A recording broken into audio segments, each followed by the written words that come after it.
Hello. So game week 3 comes to a close. Off we head into the international snooze fest, allowing us to step back to look more at how this season shapes up as we progress from the opening stages. Plus, of course, have an opportunity to take a break from thinking about FPL for just a little bit. Not me, of course, because I pulled my wildcard last night. But, there we go. We are Who Got the Assist. I'm Tom, WGTA FPL on Twitter. 50,000 followers today. Thank you very much. I don't know why you follow me, but very, very kind for those who will do. My co-host, Anthony, is at FPL Stag. We're also on Instagram, WGTA.FPL. Make sure to give us a follow on those channels and subscribe to our podcast on whatever source you use to get your podcast. If you've enjoyed this, or indeed have enjoyed anything we've done in the past and haven't got around to it yet, this is the last time I'm going to say it this season because I know it's a bit annoying if you've done it already, but please give us a 5-star review wherever you listen. This is hugely appreciated in terms of spreading the word of the podcast. Lead code to IP43T. Never gets any worse, does it?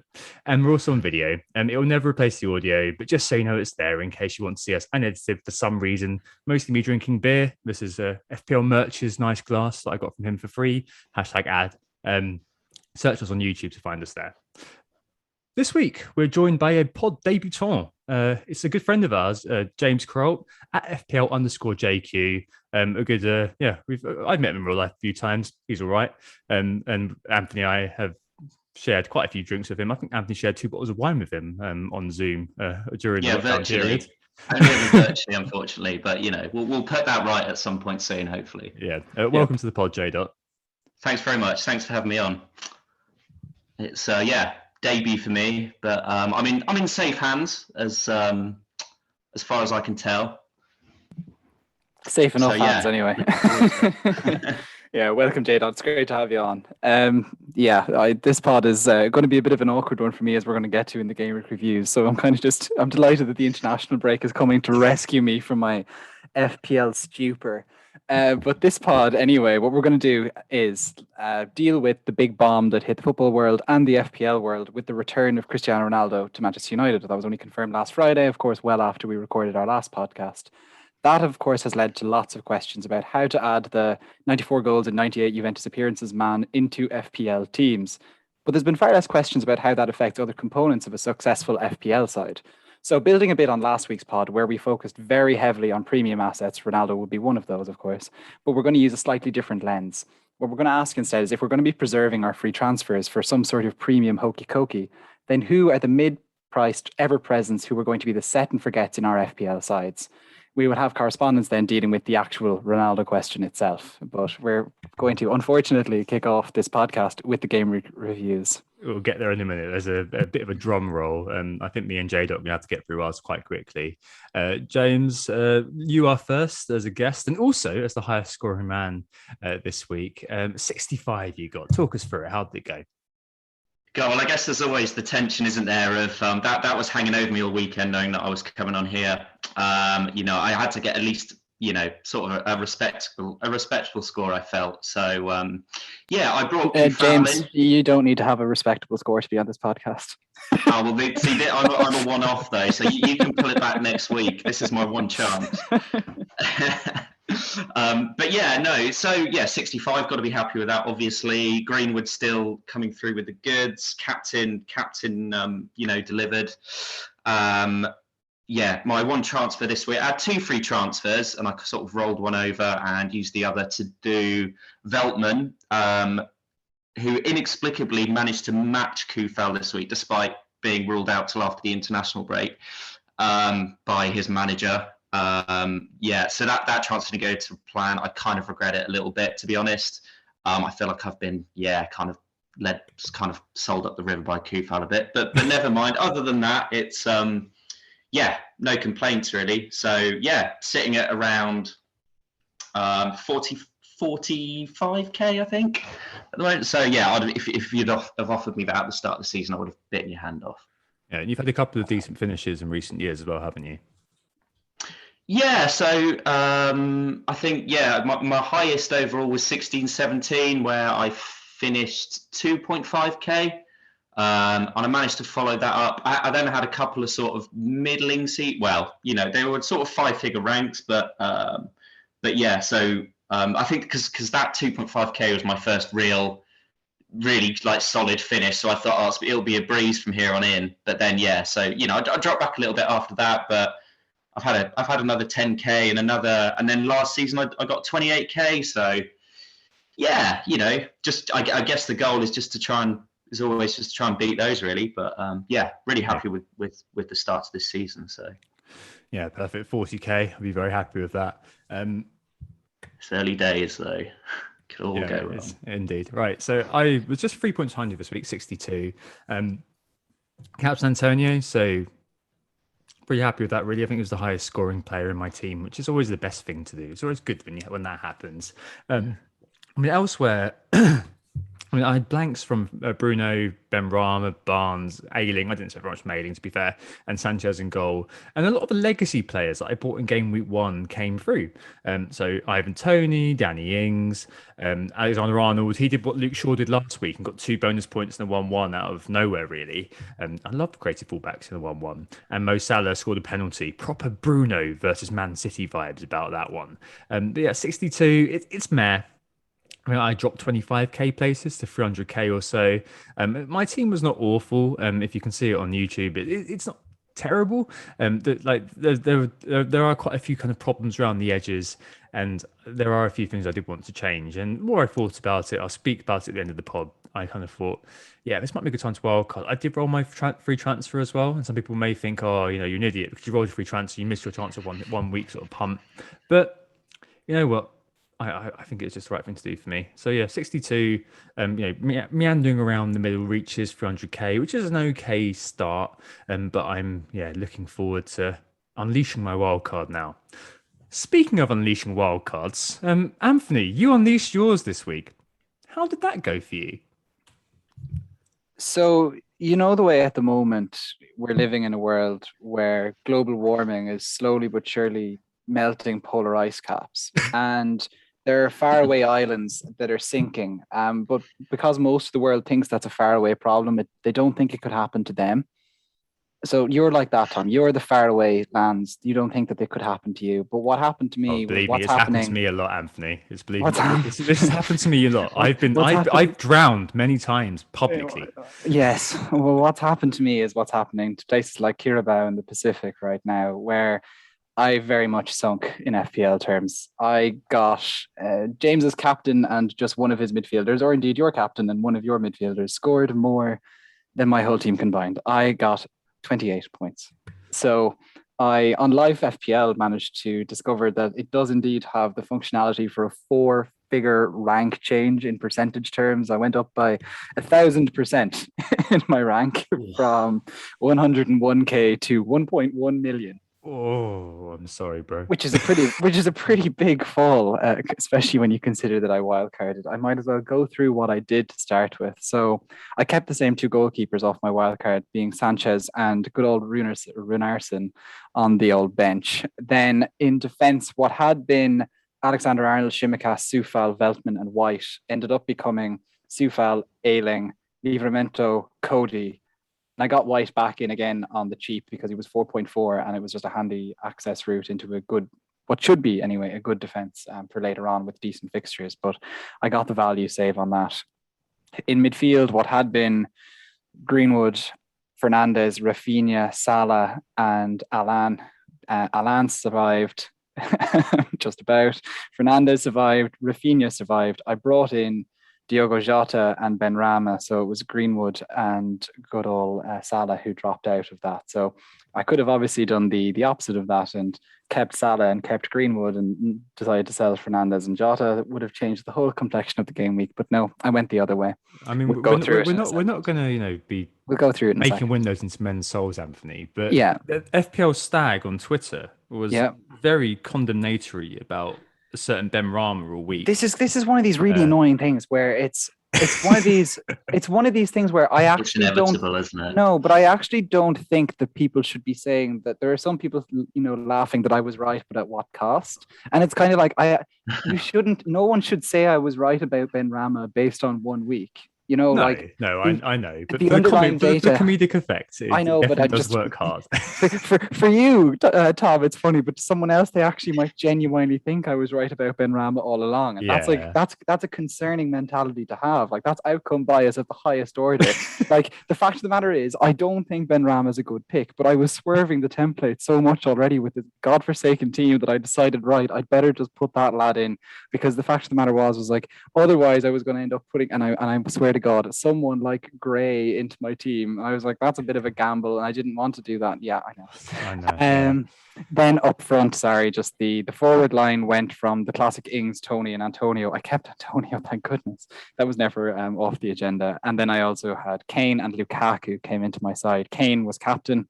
He got a 2-pointer, and that includes the doubling. Yeah, that so many yellow times. Card. But the thing with Kane was that like he did have the opportunities. It's really frustrating. But anyway, he had he only have, if you look at the stats, he had, I think it's one shot. The thing is that if you watched any of the highlights or watched any of the game or whatever, you kind of see that he almost there. That was multiple times. Could have had a pen. Yeah, this is it. And like, you know, if we go through the live FPL data on, you know, the effective points against me. Not that I prepared a case for myself or anything, but if we go through the data, which I was painstakingly put together before this podcast to prove I'm unlucky. Yeah.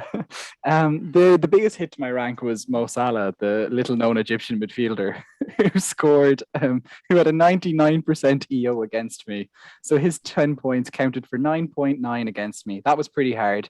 The thing that's frustrating there is that actually Salah had a relatively, from an FPL perspective, anonymous game against Chelsea, except for the fact that he got a penalty. And that's like, not to sound like, you know, someone on Analytics FC going mad, but like that's variance of the highest order. The penalty, like, and like that ruins the Lukaku pick. And Lukaku in and of himself, depending on which XG model you look at, still ended up with the second highest XG in that fixture behind Mo Pen Salah.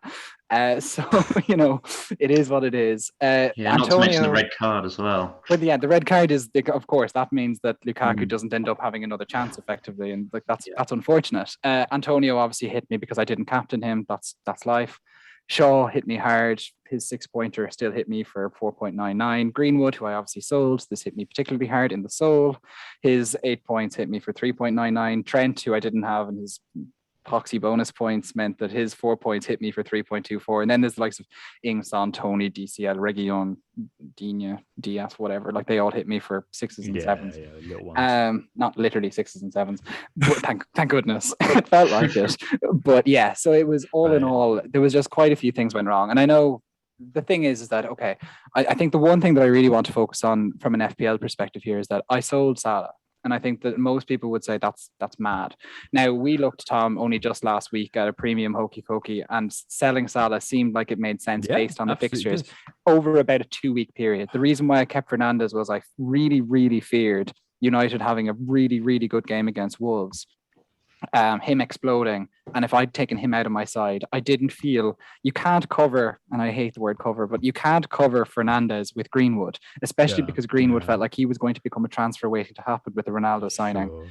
Whereas to an extent in open play, you can cover Salah with Jota. The problem is that when you don't have the open play part, it really, really goes horribly wrong.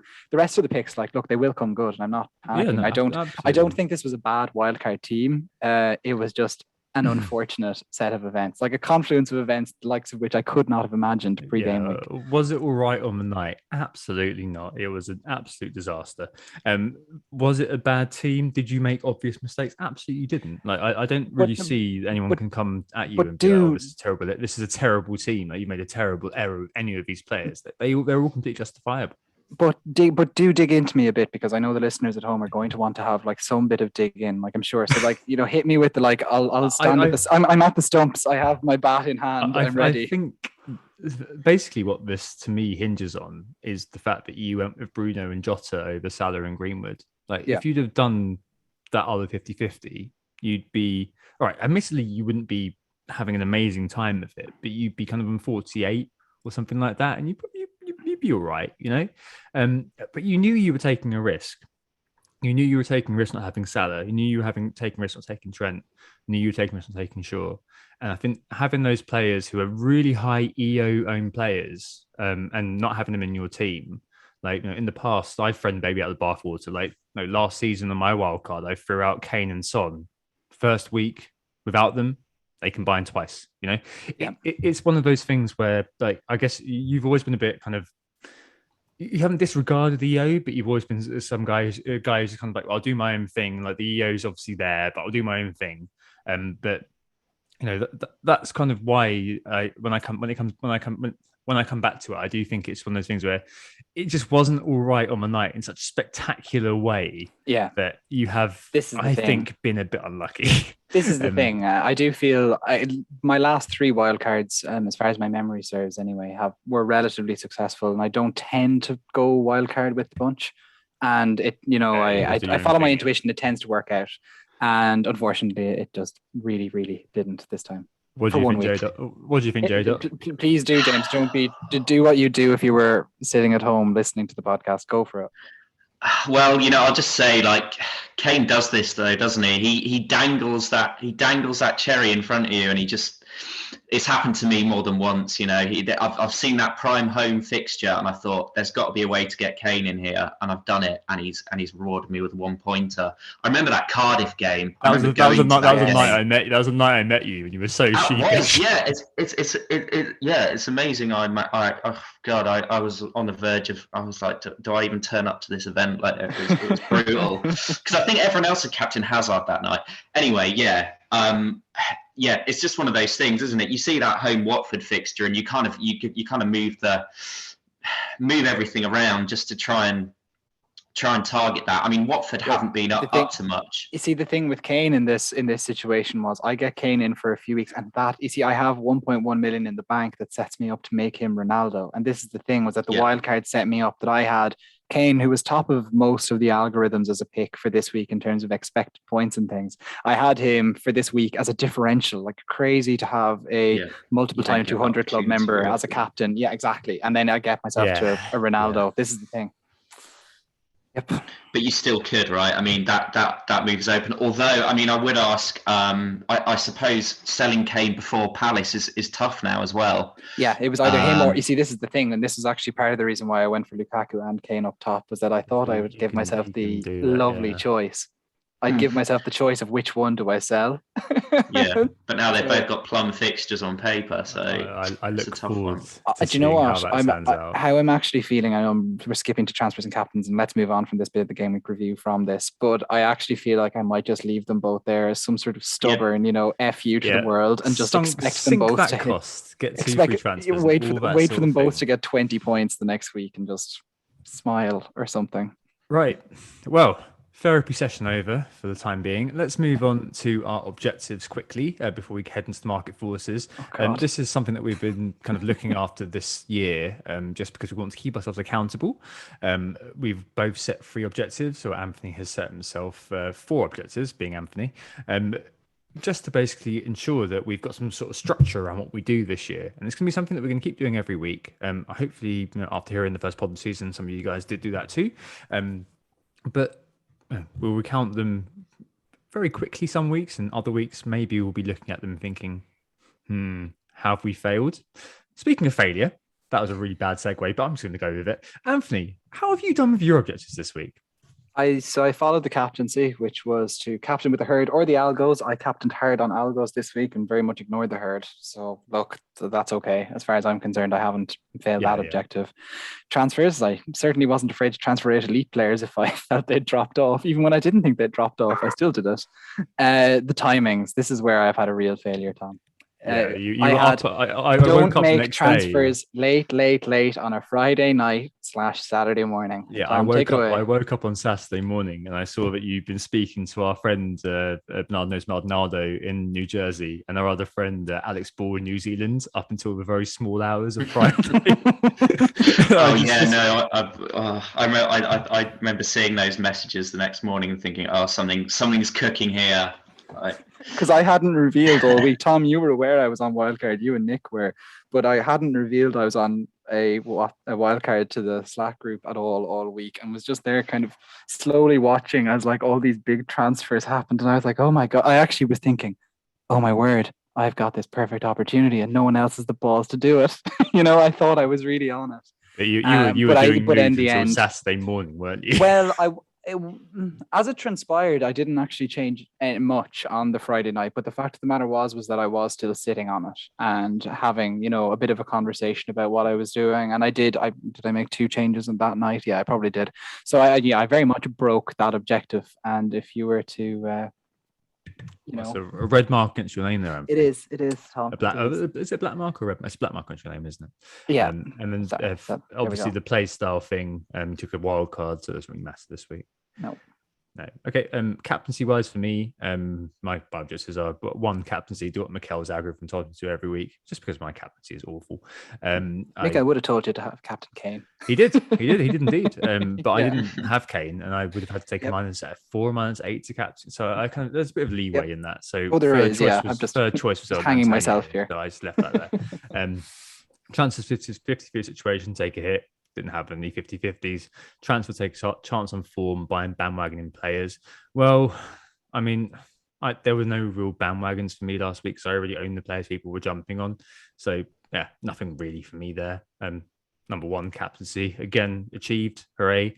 I mean, James, are you doing any kind of thing this year around this? I know it's obviously a bit weird that we decided to do this sort of thing, but it's always good to have it written down. Is there anything you're trying to keep to throughout the course of the season, or is it quite freeform for you? Well, yeah, in terms of captaincy, I've always been, that's always been my Achilles heel, to be honest. So yeah, more so this season than ever, I am kind of outsourcing the captaincy a little bit to the algos. I mean, I'm still, when it actually comes down to it, there's going to be weeks where I'm like, no, do you know what? I've got to go with the gut there. And I'm still trying to do that to an extent. I mean, it's just that there are instances that I remember so well. And maybe that's just kind of how we remember things of, last season, I think, again, it was a Kane incident, which obviously Stag can now empathise with. I think I captained Kane over Bruno, and that was just, that was like a Christmas ruiner, because I think Bruno got 17 points and Kane did his blank. So in terms of captaincy, I am kind of, perhaps I suppose I'd say I'm overthinking it less. I am going with the more obvious pick, just because I don't back myself quite as much there. I mean, I personally, I'm almost like, I kind of wish captaincy wasn't a thing, but that's a whole other conversation. I won't go too far into that one. But and I think in terms of transfers, it's one of those where I think I normally wildcard quite early, like normally around this time actually. But this year I kind of looked at the fixture planner kind of, quite early on, and like really early on, identified that game week 7-8 international break as like there's an amazing kind of fixture switcheroo there with City and Chelsea. Absolutely. This is kind of sort of uncharacteristically late for me. If all goes to plan, that's when I'm planning to wildcard, I think. So I've sort of got that's kind of led me into making a sort of a kind of a loose transfer planner up until then, which obviously never works out. But in my head, I've got a kind of a bit of a transfer roadmap up until there. Okay, that's good. Always worth having that sort of plan, isn't it? Really. I used to do that, and then I kind of decided not to do that, and now I've kind of gone back the other way. I think, or I think it actually is a good idea to have your initial. Well, I always wrote my initial thoughts down at the end of every game week. But I think having that sort of plan in your head and then challenging that plan Definitely. As the weeks go by is the thing to do. Yeah, I think so. I mean, like we've said, you never really stick to it, do you? But I guess I think for me it kind of helps with team structure a little bit, because you set up with the view to either keeping that kind of team structure, or at least what you're doing with those players within those certain price brackets, whether you're going to move them up at a certain point or move them down and reshuffle the deck chairs. It does at least kind of help you kind of know, not necessarily who you're transferring in and out, but how your structure is going to look week to week. And I think that's, I mean, it's early days. I don't know whether it's helping or not yet, but yeah, I think, I've only made one transfer so far this season, and it was Kufal in. So far, not going so well. So maybe it made sense. I'll revise my plan. Loves a big chance, doesn't he? Right. Let's move on. Let's move on to the market forces here. Because we've obviously spent a lot of time with Anthony lamenting his life, which is fair play. But this is market forces where we look at the moves and shakes in transfer market, and to get an idea of how everybody is reacting in terms of transfers to the game we've just got.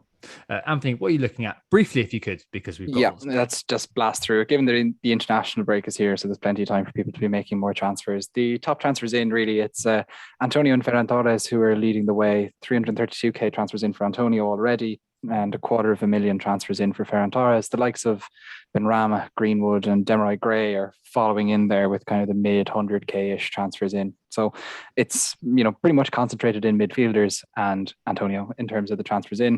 The transfers out, though, and interestingly, the most transferred out player is Shimikas, 163k transfers out.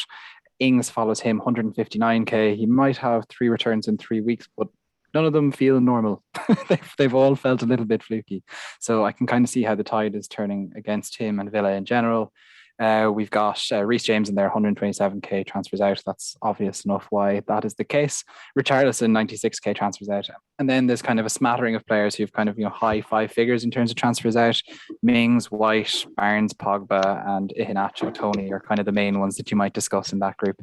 So really what this is broadly, people who are transferring in right now are basically following the form guide, with maybe the exception of Benrahma, who obviously didn't fire this week. And then the transfers out, it's Shimikas, whose place is lost, Ings, whose fixtures are turning, and who is obviously just kind of performing. Martinez is also transferred out by 165,000. I never look at goalkeepers. Sorry. Yeah. Martinez, people fed up with him. because he's off to Argentina. Yes, he's heading away, and once he goes away, so people are looking at 5.5 million. It is an awful lot. Goalkeeper. He could be 5.4 soon, though. Sale. So he's the top transfer out, just about. But as I said, barely look at goalkeepers for this. So it's a bit of a surprise that's happened. Might be unprecedented, actually. Yeah, 3,000 more transfers out than Shimikas. Interesting. Yeah. Sorry, missed that one. I didn't scroll up that high. I'm unprecedented, I'm guessing. Right. Okay. So the theme this week is basically a little bit of an interesting one. It's how will FPL change with Ronaldo? With the announcement, as Anthony mentioned earlier, that Ronaldo is indeed returned to the Premier League, I guess this pod becomes a bit of an addendum to the last one, and that was sort of analysing the game and trying to forecast the way in which the season's going to fall out, effectively. And we're looking at the mid-price set and forgets, basically. If we're accommodating a player like Ronaldo, these guys can become so important in terms of providing the platform to enable you to make your transfers elsewhere, as we talked about last time on WGTA, we spoke about quite a few things. Deep breath. Last time we asked if we could be more aggressive in FPL. We looked at the 200 club. We identified last season we only had 4 entrants, whereas in seasons before we had a fair few more, an average of 6. We picked out that there were a lot more premiums this season, which has been bolstered, of course, by Ronaldo. I presented you with a potential fixture plan to jump around the premiums and suggested that you could be more aggressive if you use your FTs in a way that basically meant that you could basically move around the premiums to shoot the fixtures. That then threw the spotlight onto the Rikers and Robins a bit. Those are the players who aren't going to be quite the main man, but you can kind of cover them. Greenwood has now outscored Bruno, for example. That also threw the spotlight onto Trent and Robertson as being forgotten men too in the lust for premiums, and suggested that they actually constitute good value.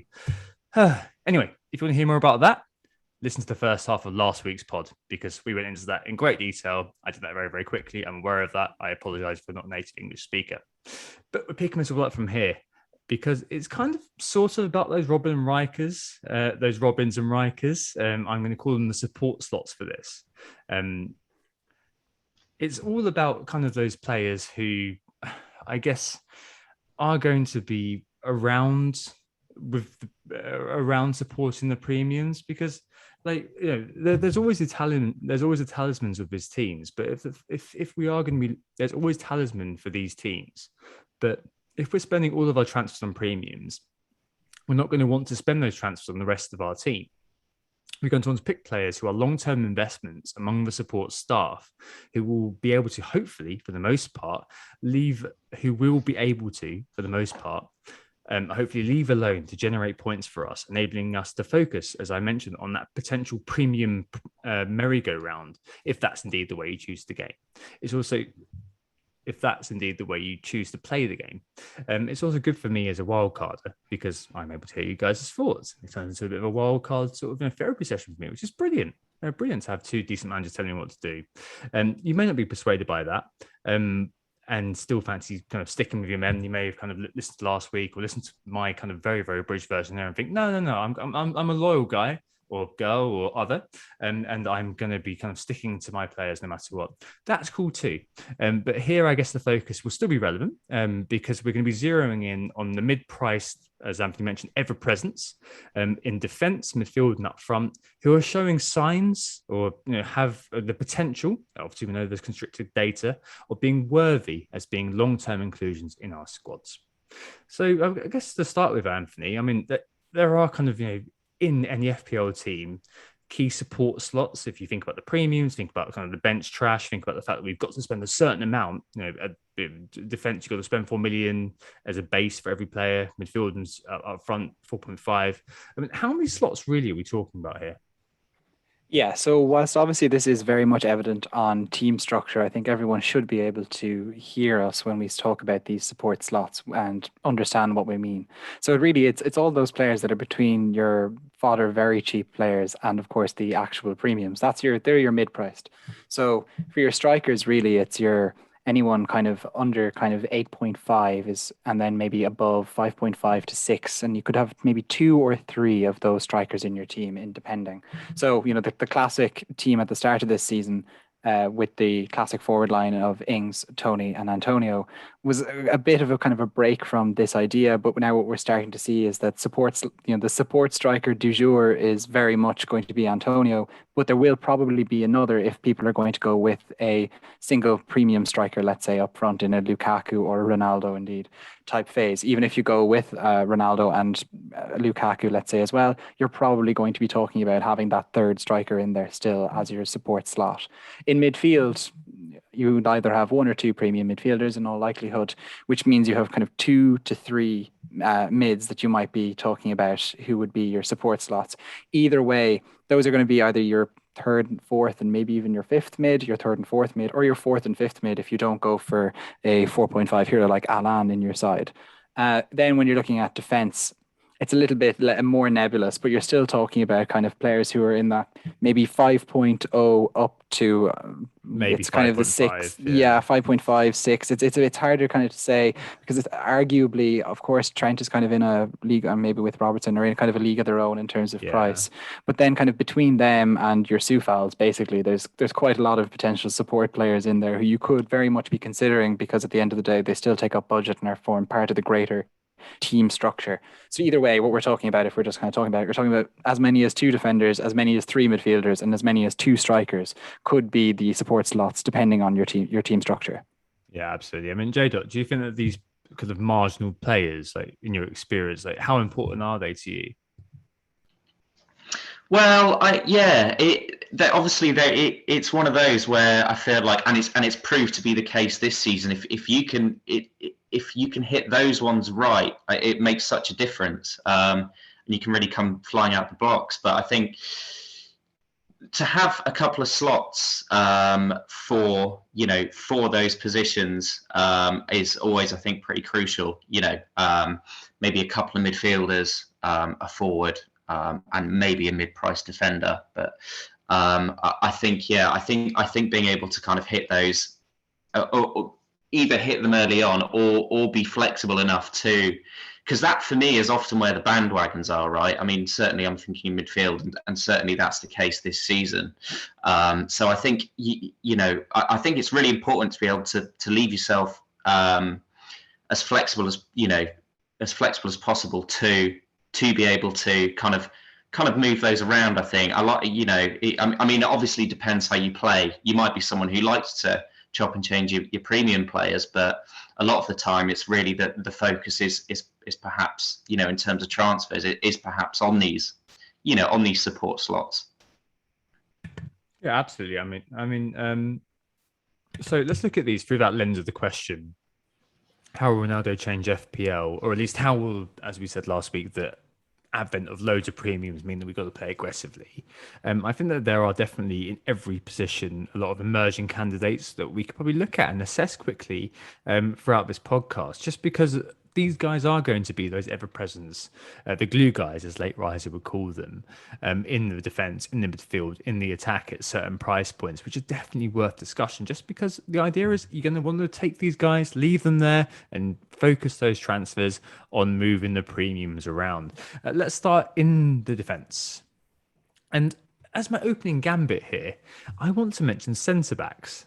I know we normally say, and a wise Maldonado once told me, that centre backs are a thoroughly unsexy pick we should leave to the end of the season. But if we're now in a situation where we're trying to limit transfers because we are going to be looking at moving the premiums around a lot, surely this pushes the emphasis onto expected minutes for your defenders. And obviously there's lots of very sexy, wing backs and things like that. But if you look around the premium teams, apart from Liverpool, where Trent, for example, is staying on a wild card, he's not going anywhere. Actually, perhaps the centre backs are the main source of set and forget value out there. I'm just going to nominate one, maybe two, but one in particular who's Rudiger at Chelsea. So I would have mentioned Azpilicueta as well, but I believe Dave is low on contract. But look, Rudiger's 5.5 this season. He was just 4.5 last year, which is a bit mad in retrospect, but that's the Tuchel effect, I think. So his first game was game at 20 versus Wolves in the 0-0, the new manager that is. And Rudiger played 15 out of 21 games off the back of his appointment. He managed 73 points in that period. He was the 6th highest for defenders. He scored more points over the back end of last season than the likes of Robertson and Cancelo. But X-min wise, expected minutes wise, this guy's the cornerstone of the Chelsea defence now and centre back. Surely a 5.5 is worth a look for your teams in the long term. I mean, yes, he's not going to be off scoring reams of goals and getting loads of assists, but does he really need to? Like, he's a solid, dependable asset who has the capability to basically get you clean sheets.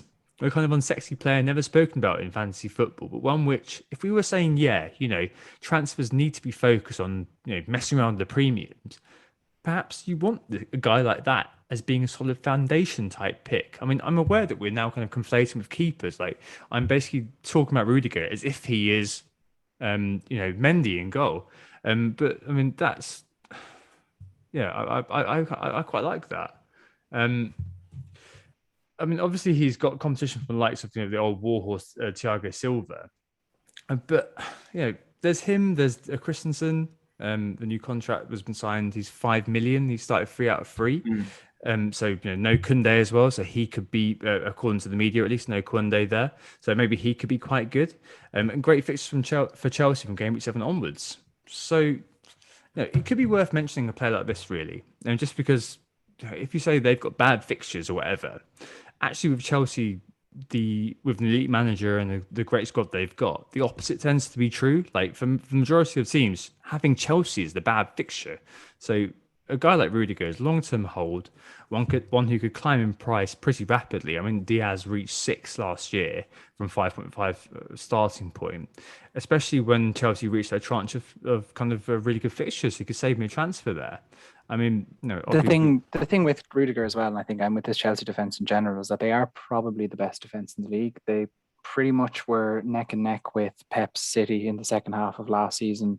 Rudiger himself obviously being nearly ever present. I remember him not playing a few games, but the big games for Chelsea at that point were in the Champions League, so I take that with a pinch of salt. But you mentioned Azpilicueta, he's that extra 0.5, and I don't think he's worth that extra 0.5. Absolutely not. But to have this access to a player, and I don't even think you need to wait for Chelsea's forms or fixtures to really flick to feel that Rudiger is potentially good value. Like, if you look at any of the kind of the team stats right now, Chelsea are already right up there in terms of the expected clean sheets. Like, they're really, really doing just fine. They're already, I think they're 3rd right now. Kind of, you would have expected to get 2 clean sheets from them, and sure enough.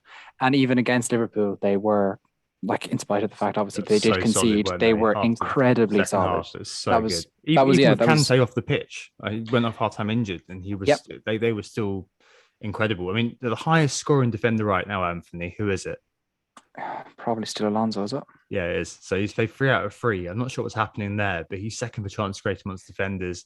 There seems to be a little bit of consensus, certainly I was listening to that match on the radio, and there's a bit of consensus about that Chilwell just is still carrying a bit of an injury. Yeah, and they just don't want to push him. So he's risen twice now. He's 5.7. He can't, can he? No. So Rudiger's on one hand, maybe Christensen as well, 5.0. Like he's kind of sneaking into a lot of wildcard teams. He's definitely sneaking into mine. Got a new contract recently, and Tuchel was very, very effusive about him. The other kind of centre back I want to mention quickly is Diaz. Obviously, he's signed a new contract recently. He's a Pep untouchable 6. Same logic basically as Rudiger. Another solid, unsexy pick. But I guess kind of the key question to throw to you guys is centre backs, just because people always kind of say, centre backs are very, very uninteresting. They're the ones you buy at the end of the season when we're all worried about other rotation elsewhere. I mean, James, what do you reckon about centre backs, especially if we're looking to just kind of have that kind of set and forget level of value in our defensive picks? Well, I mean, the thing is, it really does make sense to highlight these two teams, Man City and Chelsea, because, at this stage of the season, a lot of people do often, and I find it sort of every season, tend to, start with a fairly expensive defence, see all these, premium options coming in and start moving their money forward. But inevitably, there will come a time where, these Chelsea and City players will kind of verge on kind of must-have territory. And, we're looking at sort of game week 7, game week 8 again, where I think, people are going to be looking at having at least one from either or both of those teams. And obviously, it just so happens as well that these are the two teams that do rotate more than anyone.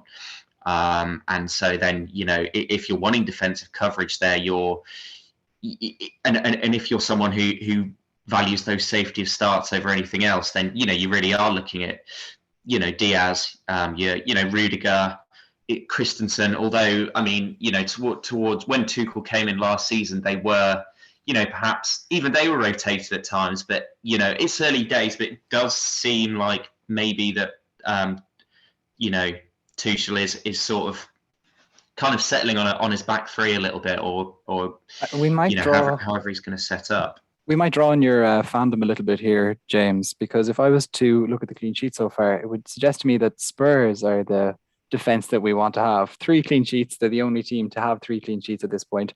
Now, if you were to look at expected clean sheets, they're 0.98. This is the trouble. Suggests that they're overperforming like nobody else in terms of clean sheets so far. Would you put a Spurs player anywhere near your defense? Any of even the expensive ones, or even just the cheaper ones, just while we're on it? So I do actually regret not bringing Reguilón in this week. I toyed with the idea of bringing him in over Kufal. And I kind of, it's more Nuno than Spurs, I suppose, because we know about his history with fullbacks and how well fullbacks have tended to perform under him. Although, we've seen him use a back 3 with wing backs more often than he is now. But even so, you look at someone like Reguilón who does like to get forward, doesn't always have the best end product, but I thought, there was always a chance that, he would do well under Nuno. And, he has, I think he's the second highest scoring defender so far this season. I might be wrong about that. 4 bonus points, 3 clean sheets, job done for Reguilón. Yeah, so naturally I'm kicking myself a little bit for not bringing him in I think I was also looking to bring him in for Veltman a couple of weeks ago. One of those, you're always firsting with him, weren't you, Reguilón? And never quite, never quite led to anything. Yeah, I've had like bad experiences owning him in the past as well. He's quite good at he likes a 1-pointer, but also he likes an 11-pointer every now and again as well. So you take the rough with the smooth there. But I mean, going back to the general sort of Spurs defensive question, I feel a little bit like, it's still early days. I mean, obviously no goals conceded yet. Somehow that clean sheet came against Wolves, although their big chances were still kind of limited to 1 or 2, I think. So I mean, Nuno seems to be getting a tune out of Dyer and Sanchez, so I'm sure there's some credit due there.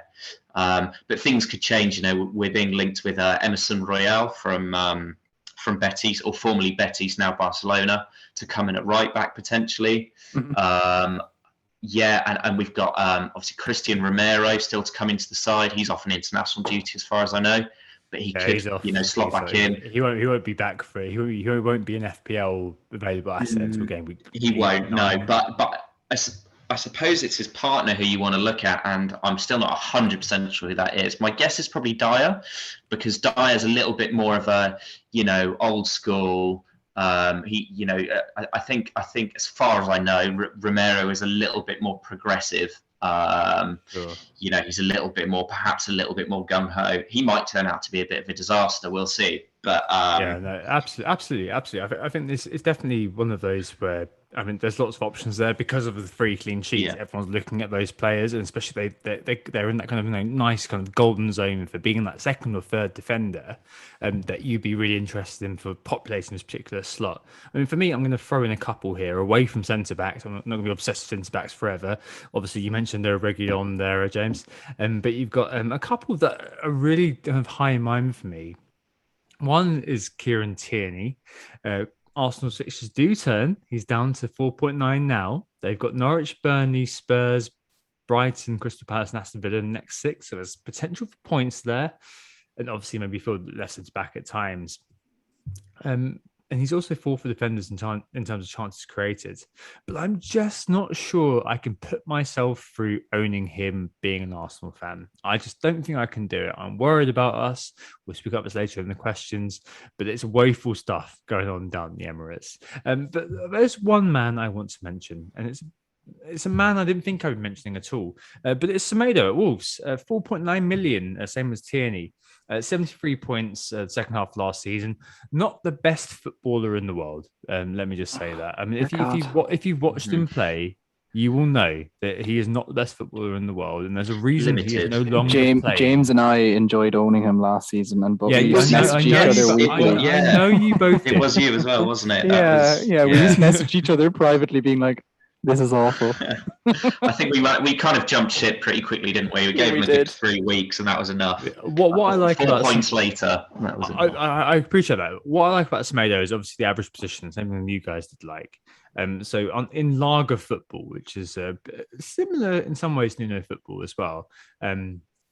There's high wing backs, lots of involvement from them, and lots of crosses made as well by Wolves. They've actually made the 3rd most crosses so far. And if you look at their shots, they are doing pretty well. I think they're 4th for shots overall.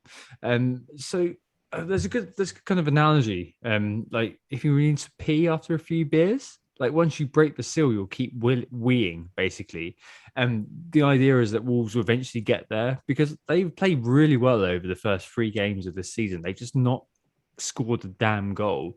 And you've got to be thinking that at 4.9, given his average position, which is really encouraging, his XGI, which is fairly encouraging as well, Semedo could be part of that. The next 4 before the next international break after this, they've got Watford, Brentford, Southampton, Newcastle. It's obviously hoping for a thing called returns, and a hope is a big word. But at 4.9, he could be really good for that. I'm more infused by him than Anthony's man, Cody, and Martial, that's for sure. Cody's been following in those corner kicks and just hasn't quite got a touch on one yet. It's coming for him. But I do think he's a pretty good pick still. 4.5, solid guy to have, good fixtures. It's just everything you've said basically. But when it comes to these defenders, I think what we need to really just drag us back to what we were talking about here, and it's like what's Ronaldo going to do to this, or what is the premium push going to do to this? And I think everyone's going to end up with probably more than 2 premiums in their sides once they hit those wild cards in the next few weeks. What I suggested what would happen with this slot really is that pre-CR7 or pre the premium rush, you might have had teams in the template with Trent Alexander-Arnold plus 1 of these supporting defenders. Post CR7, I think you're kind of going to be looking at Trent Alexander-Arnold and none of them at all. Maybe 1 or 2 of the support players I think you could do, but I think then at that point you're going to be talking about sacrifices further forward. I wouldn't be surprised if we see an awful lot of teams with the likes of Diaz, the likes of Rudiger, and then an awful lot of fodder. And then you could have teams like my wildcard team which was kind of trying to actually, oddly enough, stretch myself to make sure that I made sure I wasn't missing attacking returns early on and I could work it out later and move money back eventually, and have none of these players. Although, you know, when you see the Chelsea fixture swing and the City fixture swing to come, that's when I felt I was going to be bringing money backwards again. Didn't quite work out that way. Either way, if you're going to have any more than one of these players, what you're really going to be talking about is cutting money down in the midfield. And I think that brings us nicely forward to the midfielders and the many support players that will be vying for our attention for those, you know, midfield third and fourth slot, or midfield fourth and fifth slot, or even indeed the third, fourth and fifth midfield slots in our sides. It's no secret, of course, that Benrahma is one of the most popular ones of these players, but there is the likes of Greenwood, Jota, Gray, Rafinha, Torres.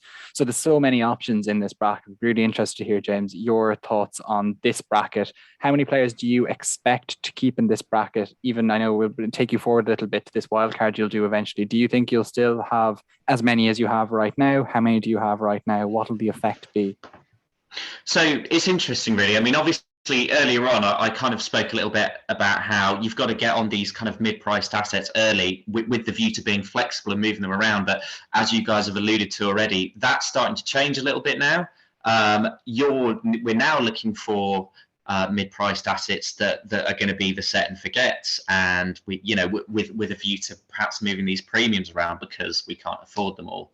So, yeah, I mean, it's got to that point where I'm going to be really trying to kind of focus on who it is that I trust to be able to keep there long term. Mm-hmm. And obviously, which is kind of not how I went into the season. I went in with, you know, a couple of players who I thought I can maybe get a couple of weeks out of these two, and perhaps, you know, move off them with a view to keeping those premiums in place. And then Lukaku came in, and Ronaldo's come in. So a month ago, where we all thought we were going to be on Bruno and Salah for 38 game weeks. That's a long time ago now.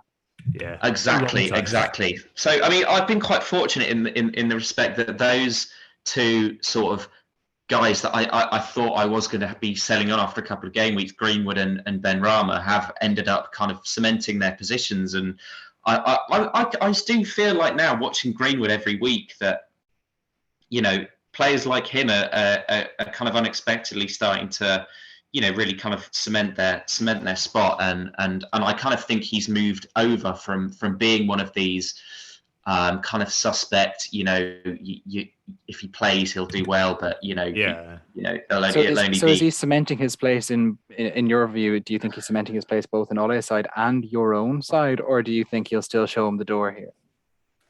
I mean, I think it's one of those where I will just assume he'll keep playing until he doesn't. Okay. And if you were to wildcard tomorrow, which two midfielders would you pick? If you didn't, so you had the chance to, without any sort of detriment to your side, ditch Greenwood and Benrahma if you felt like it. Do you change? If I was wildcarding, I would probably be moving things around to I mean, Greenwood would perhaps stay for now, just because United fixtures are so fanciable. The next few, I still think, in terms of going, you know, goal scoring, it's going to be good for them. Jota is another one who's crept back in. He always creeps back in. I mean, this is all dependent on the kind of Bobby Firmino injury update. Obviously, he went off with a hamstring injury. The early suggestions that he could miss potentially the next two league games. So that's one to keep an eye on, because they do happen to be two very nice fixtures for Liverpool. So that's definitely one to monitor for me. But assuming Firmino is going to miss those fixtures, I think I would be... I think I would probably be looking at Greenwood and Jota at the moment. Obviously, Torres is in and around there as well. Yeah, that's what I was going to throw in here, I think, because obviously you've got Benrahma. Anthony obviously was denigrating him all week. Missed the chance in the West Ham game, and like not to register, I've made 0.4 on him now, so 0.2 profit. Surely it's now become a case of when do I sell with him? Only 6 shots taken, 4 chances created, 2 goals, 2 assists. Is that sustainable? Absolutely not. There's no way that's going to happen anymore. Am I going to sell him? No, as well. Southampton, Man United, Leeds, and Brentford next 4, and Greenwood as well. I mean, I've been punished by him for the last few weeks. I know, James, you were very close to arguing with me to put him in. And I was very, very close to, and I went with Gundogan, one of those sort of sliding doors moments at the start of the season. But I mean, you both mentioned Torres. He's one I've got at the moment. He's risen actually this week, 7.1 now. But I guess it's kind of contextual, as always is with Man City players. It's contextual why I've got Torres. Like, no striker at City at the moment. Jesus on the ring. Could it be Varane time? I mean, it could be reactionary as well. People may be screaming, yeah, but he scored 2 goals, 1 assist, and he blanked versus Norwich, got a goal scrubbed. So is that why you've got him in? Yeah, like this week, it obviously looks great getting him in. The problem is that we're recording this on Monday night, transfer deadline days, in about 24 hours from now. And if there's a striker brought in, you're off it. Yeah, absolutely. I mean, if not, though, there's obviously the Pep Pet. That's very hard to say, but Pep project potential about Torres. Sam Lee at the Athletic has mentioned how the staff at City noticed he was better in the box than outside the box, and has basically said they're converting him into number 9. Obviously, it's a bit ropey. Is he going to play number 9 there? Is he going to be the new Aguero? Will they revert to a false 9? But if they've got nobody else and Jesus is now a winger, which seems to be what Pep is saying, why not? I mean, I'd not be as open to a gamble there with a player like that if he was like 8-ish. But at 7.1 for City's number 9 for the foreseeable future, I'm talking about the next 6 or 7 game weeks. That's a pretty decent gamble, isn't it? I mean, City do make a lot of chances. Like, they've created 11 big chances already in 3 game weeks. Like, why the hell not look at the central guy and think, well, he's worth including in my team? He's not particularly involved in the play, actually, if you watch. That's good. He's kind of moved into kind of more of a Ronaldo sort of literally just looking to kind of get on the end of it role. But he doesn't need to be, as you guys have just kind of alluded to. It's all about finishing. I mean, all bold frauds, baiting aside, if Pep thinks he can do it, and Pep's a lot better football manager than I am, I'm happy to see how that plays out at 7.1. Maybe they'll buy Haaland tomorrow, in which case it'll be cut from the podcast. But I mean, it's one of those, isn't it, where you're looking at it and kind of thinking, well, at 7.1, buying the Man City number 9 or false 9, however you want to look at it, like there can't be much wrong with that at the price that he is. If it was 8 point something, forget it. But at 7 point something, I look at that and kind of think, well, that's definitely worth my time. So, James, just you mentioned there with the midfielders that you had Greenwood and Jota would probably be the 2 you'd pick. Now, that suggests to me that if you were in this hypothetical wildcard that we were discussing, you would probably be thinking about trying to get 2 elite forwards into your side in a way. Have I assumed too much? It's a difficult one, isn't it? I think my instinct would be that I still probably would want Salah in there. So I think it would probably be one. It would probably be one, although it is hard to overlook. Certainly, if you're wildcarding this week. The thing is that if you're looking at one, then you're probably looking at a 3rd player in the slot, aren't you? And I think that's what's kind of interesting about what Ronaldo is doing to our brains, is that you're probably now going to be looking at putting a 3rd one of these midfielders into your team if you were to fit slotted around. Would that be the likes of Gray, Rafinha, or would it just be Torres? Or someone else? Yeah. So if there was a 3rd mid-price midfielder, if the structure would allow for that, I think it probably would be Torres. I think squeezing your money hard. Then you're probably talking about none of the big defenders at that point. You're probably looking at my cash-strapped defense, where Soufal is the biggest luxury you've got. Yeah. Well, I don't know. I think thinking about it, so. I would probably, it obviously all depends on formation. I think I would probably, I've had Smith Rowe actually from the start of the season, who obviously hasn't done anything yet. But commiserations, yeah. Yeah, but he's mostly been sitting on the bench, and now supposedly it's time to shine. But if I did want to upgrade him to a sort of more of one of these kind of mid-price guys, then you'd probably Jota, Greenwood, and Yeah, because below that you've got the Wolves players who seem to, No. they're not quite. It's not quite happening there yet, is it? Trincão's, no. very The chances. silky, like the expected stats are brilliant, but if you just look at it all, you're thinking no. Yeah. That we haven't seen enough there, and we just have seen. These three are simply they're doing what we hoped they would do. And I think, again, Jota's been chipping away. And I just find it so interesting with him as well. Like, we've spoken about it before. We've spoken about it to our friend Alan, so desperately seeking in Doosan at length about this. And he's pulled up some interesting stuff about how, Jota, who, when we watch him play, we always, for some reason, I always picture him not being able to hit a barn door, spurning chances, galore. But actually, we kind of looked into it, and certainly last season he overperformed on his XG a fair amount, which I saw that and I couldn't quite get my head around it. I assumed he would be a sort of a massive underperformer, but and it just makes me think, well, if that's the case, if he is in fact if he's going to get these opportunities that as the Liverpool front man over the next couple of weeks, this is it. Like, it's the fact that he isn't on penalties is obviously a bit of a detraction, but in open play he gets about as many chances as Salah. And to be perfectly honest with you, like, there isn't a huge deal of difference in terms of their finishing ability when it really comes to it either. There's a bit, obviously, but not a huge amount. Like, when you consider the price you pay, he gets quite a lot served on a platter. So absolutely. I mean, there's so many kind of options around, aren't there? Esoterically, as well, you've got like Rafinha, who's not going to Brazil as far as we know at this point. That's probably going to date the pod immediately.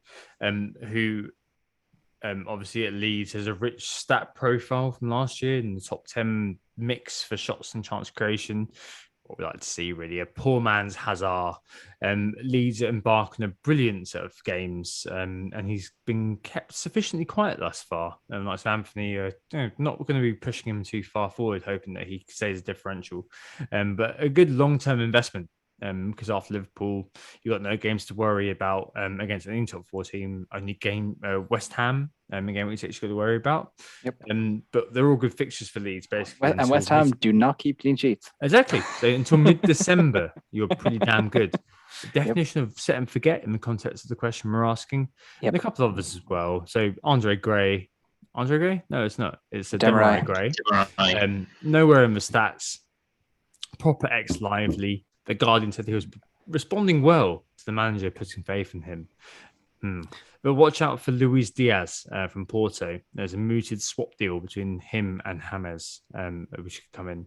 And the other one, a random one, is a really nice piece by Snake FPL on Twitter today, which mentioned Doucouré as a we call him the Duke on our little Slack group. As a box-to-box midfielder. There's a good quote here from him. He said, "This season, I'm looking to be going more forward and attacking. The manager wants me to be more offensive. The first time we met, him and Rafa looking into each other's eyes, beautiful. He explained my strengths and what I have to do. We've spoken on the training pitch. He told me I have got to go forward and score more goals. It's one of my main qualities as a player, and I want to enjoy that this season." Goodness, he should have told him to win the Ballon d'Or. Yeah, back to back. No, as a box midfielder at that kind of level, why not? These quotes always drive me mad. It's like you can't use quotes as evidence. It's beautiful, though. It's beautiful. I think it's one of those players though that people don't really know very much about. So you kind of think, well, it's good to have that kind of mindset window into kind of what the kind of player thinks he's good at, what he may be doing, and how the manager's instructing him to play. Because in most people's minds, Doucouré is going to be a defense midfielder, blah, blah, blah. But if he's got this sort of instruction from the manager, he said that, someone's elucidated that, then fair enough. That's worth kind of mentioning. The other one is Sarr at Watford, 6.0, fixtures improve. At the risk of kind of super brevity, the forwards, we need to go there. How important is Tasman through the forward slots? For me, it's very important. That's why I'm likely to have one premium, like Lukaku or Ronaldo, on my wildcard. But Antonio, there's no way he's going anywhere. a top point scorer, a very rare hat trick of double-digit hauls. And beyond that, I guess you've got the likes of Dominic Calvert-Lewin. Okay, his XG actually isn't great.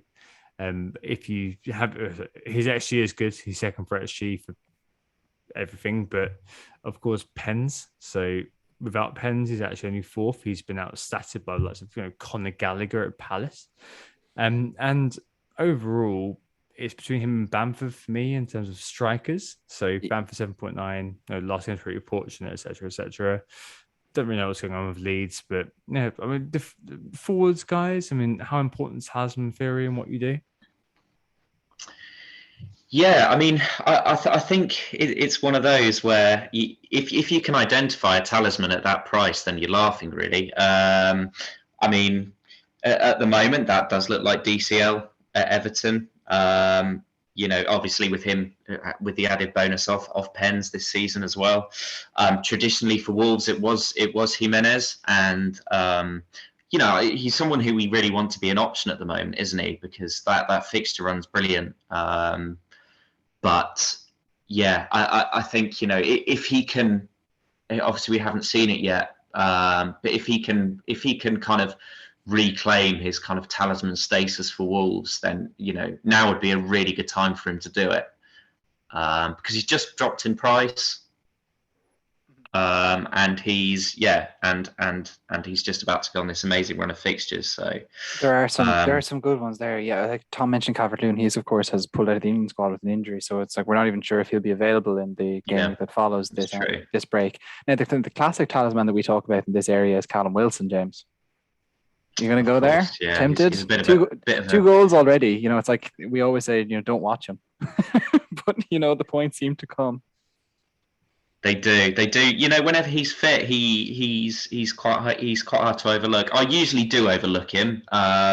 Yeah. But maybe I need to stop overlooking him, because he ever since he's moved to Newcastle and he's been fit, he has been chipping away. It's only really that one season where Bournemouth got relegated where he didn't kind of perform to a kind of consistent standard. Obviously when he's fit. And I think he's always right up there in terms of his XG, and I think he is again this season. And I think obviously after the upcoming game week, that their fixtures improve as well. Yeah, that's the thing. Like they have him kind of talking about he's carrying a bit of a niggle, and that's what forced him off the other day. But the reports aren't exactly. They're not serious about him, and it's a well-timed break for him in that sense. Yeah, I mean, this is exactly right. I mean, I suppose if now there's time to pick up something like that, then now's the time. I'm sure, we'll hear more, obviously, before the beginning of the next game week. I suppose you're not bringing him in this week anyway, unless you're wildcarding and you're looking long term. Be a bit brave, though. It will be a bit brave. I actually do think maybe we'll drag us back to that question about what is Ronaldo doing to this forward slot. And I think what he's really doing is he's obviously probably coming into teams, or at least at premium. Yeah. Is coming into the teams. When we asked you there when we were talking about midfielders a second ago, I think you indicated that it was possible that you'd look at having two premium forwards in your team. That's what I ended up doing. So that ended up meaning that the only one of these support players I kept was Antonio. I think it's entirely possible, though, that maybe the cautionary tale of me alone might put people off, and they might just go with one premium forward, in which case you'd only really be looking at two.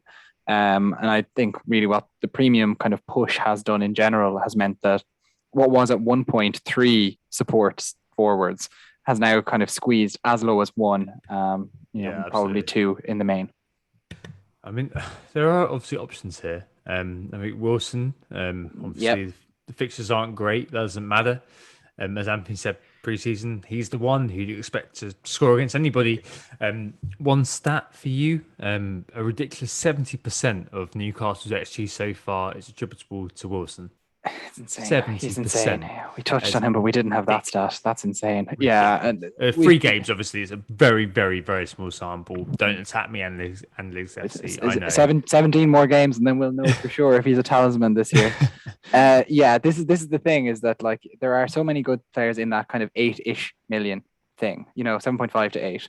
But you can't have many, if any of them, except for Antonio, let's say. You do well to get a second one in. Yeah. That's why the cheaper forwards are really, really looking a little bit more tempting, much more tempting than I thought any of us thought they would be.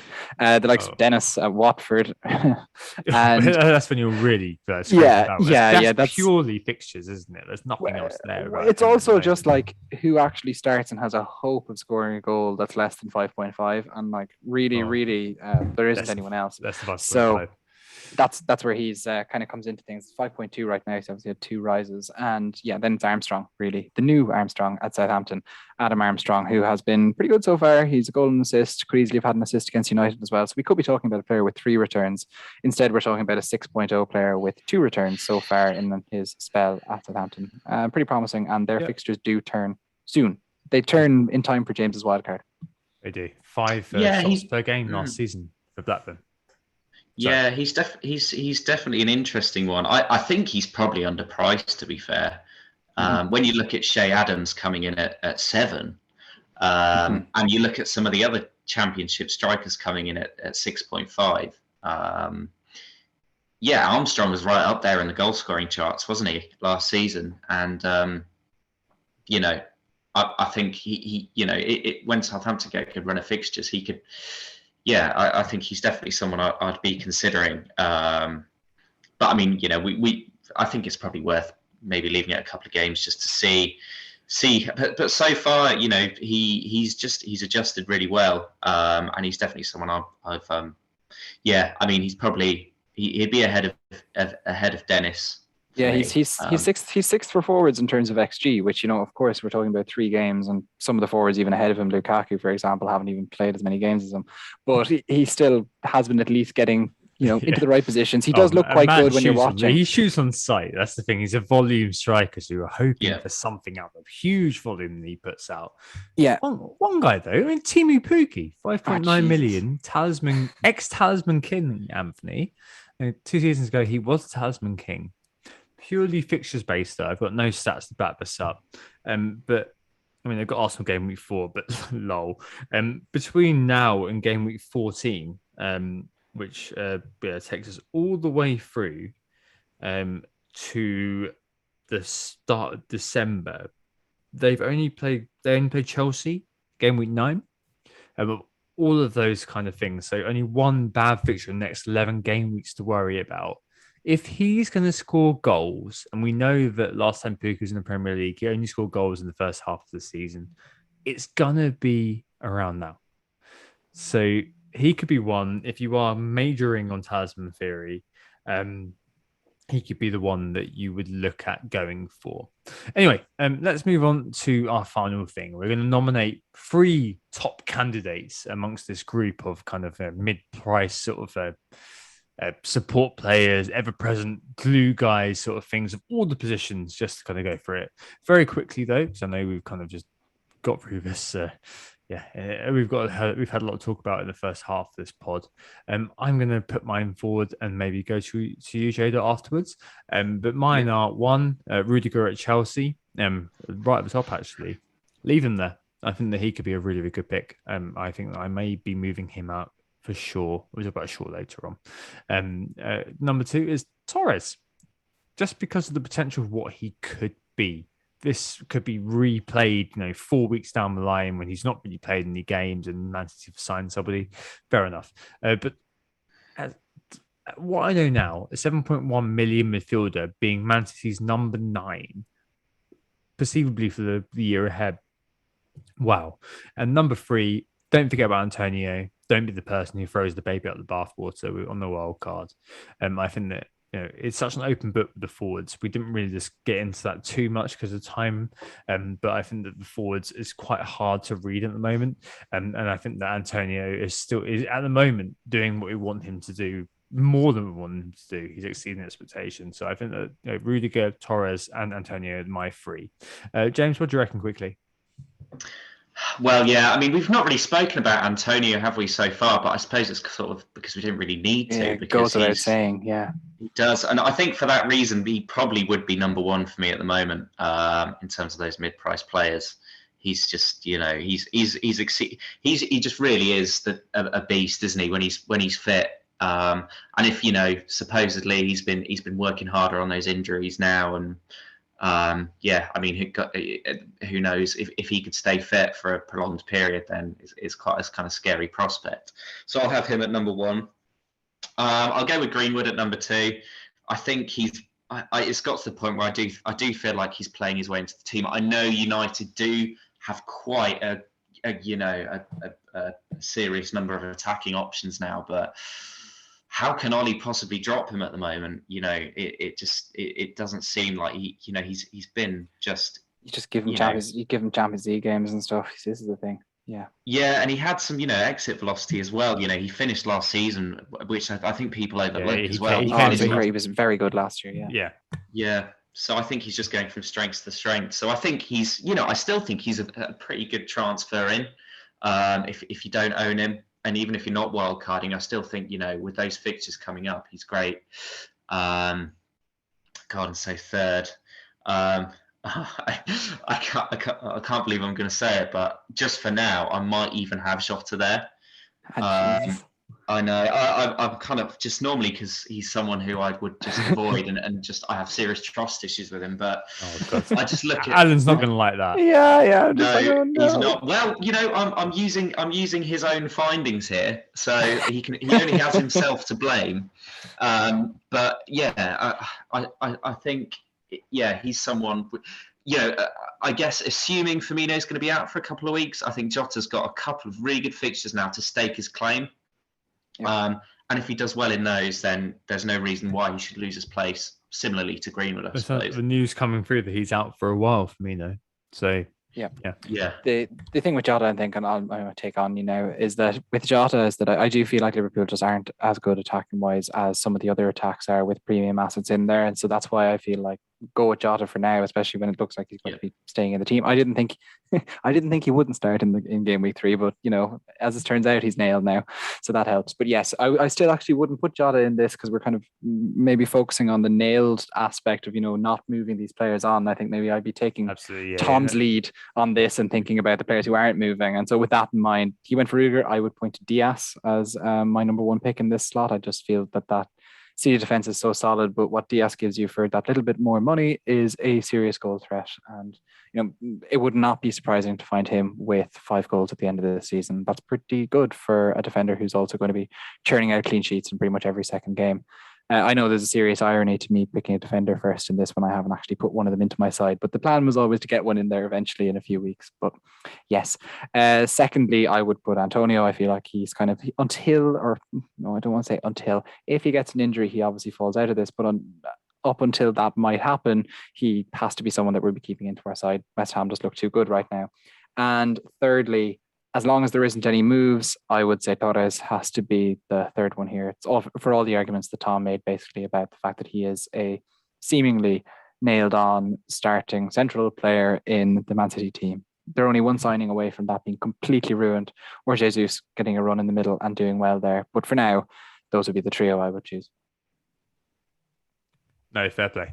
I think it's obviously interesting to speak about this because we're looking at the ways in which Ronaldo is going to change FPL and change FPL management. And the way it could make it is to force the focus upon these particular players, the glue guys, as Late Riser would put them, who are going to be in your teams that you're looking to make a long-term investment on.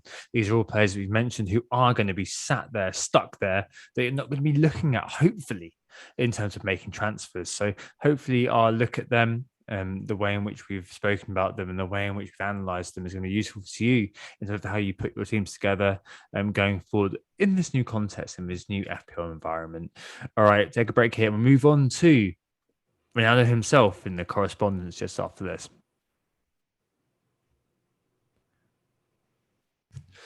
So we're back, and it's time to get into our correspondence. And obviously there's a huge reason why we're looking at the correspondence this week. And luckily, Louis Harris got in touch here to talk about something that's going to lead us on here, Anthony, isn't it?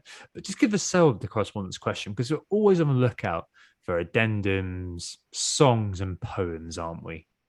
Yeah, and so much more. The correspondence section is an extremely versatile slot. So often it's just listeners' questions coming in a long form, but sometimes it can be much more creative endeavors like poems and like songs and anything else that comes with it. Who got the assist at gmail.com is the way to get them to us. If you have Tom on WhatsApp and you want to send something like a voice note, then you can just send him that instead. So there's lots of different ways you can get stuff in for the correspondence section. But indeed, yes, Louis Harris did write in this time, and he's talking about that, the big elephant in the room, and that is CR7. So his email went like this: "Hi guys, hope you're well. Only started playing FPL last year, and I love the podcast. Just wondering, now that Ronaldo has joined Manchester United, what the hell do I do? I have Bruno and Salah and was looking to get in Son, but with the arrival of Ronaldo, do double up on Bruno and CR7 and swap out Salah? Is that what I should do? Should I forget about Son, or perhaps avoid CR7 altogether? All the best, Louis." And what Louis is getting at is a question that we've kind of had touched upon by some others who have written into us as well. Some guy called Nick messaged us on WhatsApp, and he was asking us to rank Bruno, Salah, Lukaku, Kane, Ronaldo for the next little while, and was wondering whether 2 of those players would be enough. And Sean McCall also wrote in, and he was throwing shade at the Bruno owners by asking, is it time to move off Bruno? And will Mason Greenwood be affected by Ronaldo? So an awful lot of questions kind of coming in with the arrival of Ronaldo. But just in general, James, what the hell do you do when you've got Ronaldo coming in? How many premiums are you going to have? Is he the only one? Is he going to complement 1 or 2, in fact? And maybe do a bit of a ranking on Nick's question as well. Just a few questions. Do you know what? I mean, I haven't spoken about it so far, but with Ronaldo, I'm really tempted just to jump straight in. Obviously, that is going to involve 2 things. It's going to involve waiting towards nearer the time to find out if we get any early little kind of hints as to whether or not he's going to play. Sometimes with such a high profile transfer, you get a journalist coming through with Ronaldo set to start. Yep. I mean, we'd be lucky to, but it might happen, or we might. Ole's already said that he's not come to sit on the bench. Which I think is a bit of an indication that it'd be very surprising if he sat on the bench the very first time. Now, but you never know. Ronaldo has a very tough international break fixture against the Republic of Ireland coming up, though. Might not be recovered after. So the legs might be. Yeah, there is that. I mean, look. I mean, I don't know. I think if it looks like he's going to start, I will be very tempted to, because I've got 2 free transfers, to kind of do something which involves kind of swapping Bruno out for him, which obviously could backfire. But I mean, it is a risk, but you just think, you just wonder what. I mean, and Ronaldo, doesn't he have a bit of history against Newcastle as well? I'm sure he's got a good record against everyone, doesn't he? But... yes, it's like, and if he doesn't have a good record against them, I think it's just coincidence. You can probably cherry pick some stats to make it look like Ronaldo has a great record against Newcastle. You could cherry pick some stats, like literally to make him a good pick against anyone. I think this is the problem with Ronaldo, isn't it? Does he, because of that and the fact that you could probably cherry pick a stat to make him good against anyone, does he rank number 1 in the premiums for you now? Or does Salah and his... I think it'll always be Mo. Okay. Yeah, I think it will still be Mo for me. I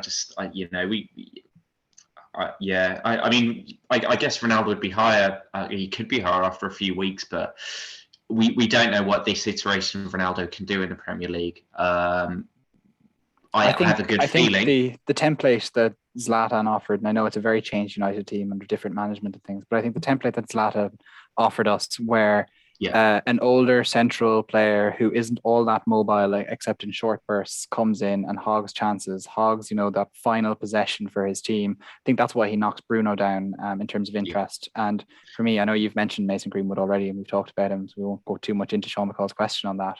But I think Ronaldo just sucks the oxygen out of an awful lot of their assets. And this, speaking as a United fan who's very excited to have him back, I think he does affect the others seriously. Sorry, go on. No, I was just going to say really that I think that's true. I think what does he do to the penalties, to the penalty situation? That's not cut and dry. I would probably be like 60-40 in favour of Ronaldo taking them off Bruno. 60-40. Really? Cristiano Ronaldo effectively managed that Portuguese team at the Euros, and he wasn't even having Bruno on the pitch. He's having them 100%. You reckon? Okay, yeah. Because obviously, the debates out there have kind of, they've been roaring all week on that subject. But if Cristiano Ronaldo was able to convince Juve and Real beforehand to allow him to always take free kicks, in spite of the fact that so many of his teammates had better conversion rates, even over a long term and everything. I suspect it's almost like a stipulation of having him in the team is that he has to be given these set pieces. Yeah. Well, that just makes me want him even more, really. So that was it. Yeah, but no, sorry. Yeah, I think that's it. So could I get a ranking out of you for those? So for Bruno, Salah, Lukaku, Kane, Ronaldo. So I think it's Mo number one still. Yeah. It's tough. I think. Yeah. Nice. Nick question. Nick, it's tough. Yeah. Sorry. Yeah. Oh. So yeah. I think I'd go in Mo. Ronaldo and Lukaku can jostle it out for 2 and 3. I'm going to be on the fence there a little bit because if we're talking long term, I think they could score. So are you relegating your man Kane to 4th and then completely giving up on Bruno? Yeah, I mean, I still think they're all good picks. Thanks, James. Funnily enough. So don't take my word for it. Go on, Tom. Do you have a ranking for those? But yeah, I think Kane 4th at the moment, just because I think we might get a few 1-0s with under Nuno. Fair play. Yeah, for me, it's Salah's a hero in FPL terms. So obviously Ronaldo belongs to an era before us when, obviously he would probably have dominated the stats in midfield. That's for sure. In what we know right now, in the terms of tangible data that we've got, Salah remains an FPL hero for me. I'm not going to go into why that is. If anyone listens to this podcast for a while, they're going to know that. Salah is first for me. I think Ronaldo, in his current incarnation for Man United, could well be just ridiculous. He could be an RVP kind of style, set and forget captain. So I think he is probably second, with Lukaku in third. And Bruno and Kane's going to be interesting if you can go there. I think that's going to be kind of the ethos of what we're talking about in terms of being aggressive and having that sort of extra kind of space to move around the template. I think that Bruno, having him in there, obviously with extra points for a goal, more routes to a different sort of the bonus, whatever. And Kane, what seemed like at Spurs this year, are we going to see the same sort of season as last year? We just don't know. Maybe it's convenient for us all to kind of just assume Kane's going to have a terrible season now because he's annoyed. Is that going to happen? Probably not. Is he probably going to be in the mix again? Probably. It's going to be really, really difficult there actually to differentiate between Ronaldo, Lukaku and Kane. I think that last year we all kind of reluctantly clicked into Kane, where we'd all want midfielders who do the job for you because they've got more routes to points. But the reality is that it's tough. They're all good picks. But I think that I'm going to take a slightly different turn on this, and I'm actually going to rank Lukaku number 1 for me. Fair enough. I feel that Chelsea team creates so many chances, and he is unlike with United where you can point to others, and unlike Liverpool where you can point to others, and even unlike at Spurs where you can point to others. I think with Chelsea in particular, he is a focal point, and he is the talisman theory brilliant. Angle, right? This is it. It is a talisman theory angle, but it's almost like who are the sidekicks there at Chelsea, and they're all very good creators. They're good goal scorers and brilliant footballers in their own right. But I feel like Lukaku has been brought in to do one job and one job only. It's what they needed, isn't it? It is. And so that's actually why I rank him first. I rank Ronaldo second. I very much believe that he's going to take the oxygen out of Bruno. I don't like saying that, but I do believe that. Mm-hmm. So that actually leads me to rank Salah as the third. I'm going to put Kane 4th and Bruno 5th in the Nick questions order. No, fair play. I do like Salah a lot, but I think that Bruno, Ronaldo, I'm expressly leaving 0.5 million for him in my wildcard, and OGS shockingly said, of course, he's not doing on the bench. And Steve views him as a striker, in the surprise to virtually no one, except a few people on Twitter who have never clearly seen anything of him over the last few years. The potential of what he can do is really big as well. And there's a good tweet by a little known account on Twitter called FPL Woods World did some analysis, which caught my eye this week. He does analytics, which showed that moving from Serie A to the Premier League sees a decrease in XG about 22%.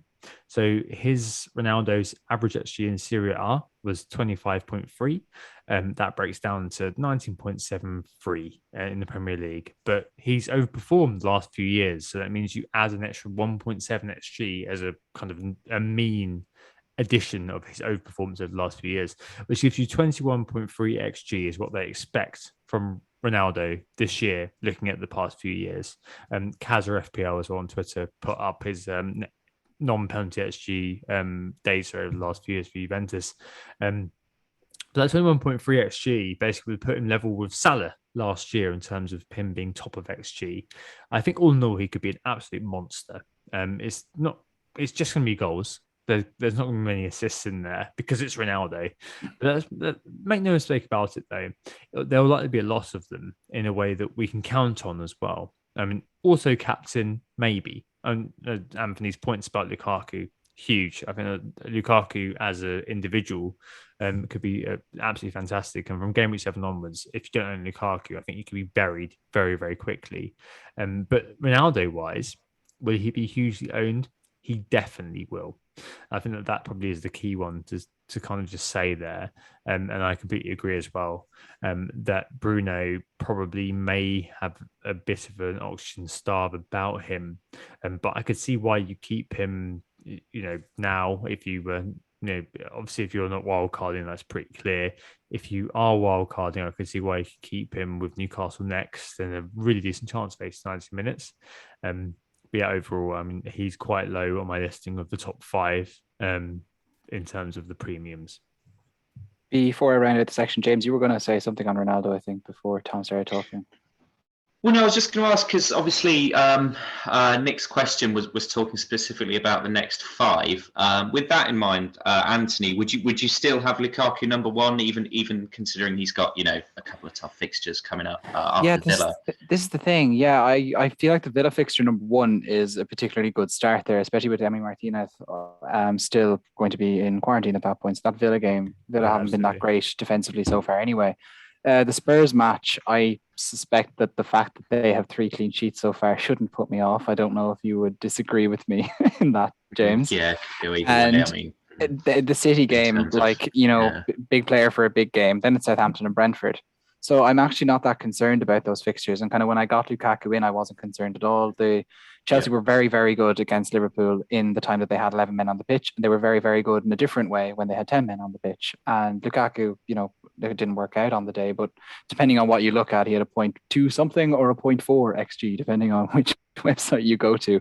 But either way, he still had his chances, even in a game where there weren't many opportunities for a player like him to get a go. So yeah, no, I kind of maintain that I just feel it's just because Chelsea creates so many chances and I feel like they can roll over anyone that I just kind of fancy. They needed him. I think that Chelsea are definitely on the level with Man City now, where they've got the depth of squad, where they're going to every kind of game versus them, no matter what the FDR on the FPL site tells you, they are the bad fixture. They are the danger. They have that depth of squad in every position but his position. He's the one that they need. Whereas with Ronaldo, with even Kane to an extent, you can kind of see how he can just be left out of the team for a little bit. I feel like with Lukaku, they just learned a lesson far too big last season and how they the reason why they couldn't really contend. And so I feel like Lukaku will be needed. Anyway, I feel like that rounds out that correspondence section. We've dug into it nicely. Thanks very much to Louis for writing into us. Louis wrote into whogottheassist@gmail.com with his question, but you can write in with pretty much anything and we'll probably find a way to get it into a pod very, very soon. Let's move on to the listeners' questions. Yeah, a very, very short listener questions this week. I'm aware that we've gone over in the first half of the pod. Will it get easier with Arsenal assets? Easier spelled ESR. There are a couple of questions here. Anthony, can you pronounce the first gentleman's name for me? I don't want to offend him. That's Owen. Owen. Okay. So at 0, GHAN 0, Owen 0. It's 0-0. Yeah. But he's got 0 for the Yeah. for the O. So Owen 0 on Twitter, and Wright McShawn wrote him about Arsenal here. So Owen said, he's got Ben White earmarked to start next week against Norwich. Should I hold faith in his defensive fixtures? Ooh. And ESR, Ryan McShawn asks, does ESR have much upside when Arsenal field a healthy and fit striker, considering him going forward? Yeah, Arsenal. I'm worried. Obviously, we expect to get, and there was a case to say we were unlucky not to get a result against Brentford. Obviously, it could be said there were key men missing at inopportune moments. I'd further say very, very good 5 minutes against Man City at the start. I'd further say that only the most deluded Arsenal fan would say that we were in any position to get anything against Chelsea or City. They were both free hits as far as I was concerned. And that probably speaks to the state of the club at the moment. But the manner of those defeats was quite something. I mean, yes, we can hide behind that personnel shortage. That's a Gabriel, that's a White being done with COVID, Partey not being around, Xhaka being typically brainless. But the manner of those Arsenal face palm performances is quite something to behold. As put on Twitter, I was reminded of what mutual friend of all of us here, Adam Pritchard, said on Planet FPL / Correspondence recently about Arteta wanting to play Pep Guardiola football, but not having Pep Guardiola players. He had Pep Clotet players, doesn't he really? The epitome of this was fielding a positionally inept player in Kolasinac against Man City of all teams. Kolasinac being a player that we're looking to palm off to Turkey. It's really, really worrying. And that's compounded by today where you've got Bellerin looking against Barcelona and Ainsley Maitland-Niles pleading to leave on Instagram. I know it's Norwich next, and maybe that's kind of where Owen's question comes from, and I hope we can turn it around. Then we've got Burnley followed by North London Derby. If you've got our players, particularly White and ESR at those prices, then sure. I mean, those players are going to be, we hope and pray, at the forefront of a galvanizing return to form. The season starts in game week 4 and all that.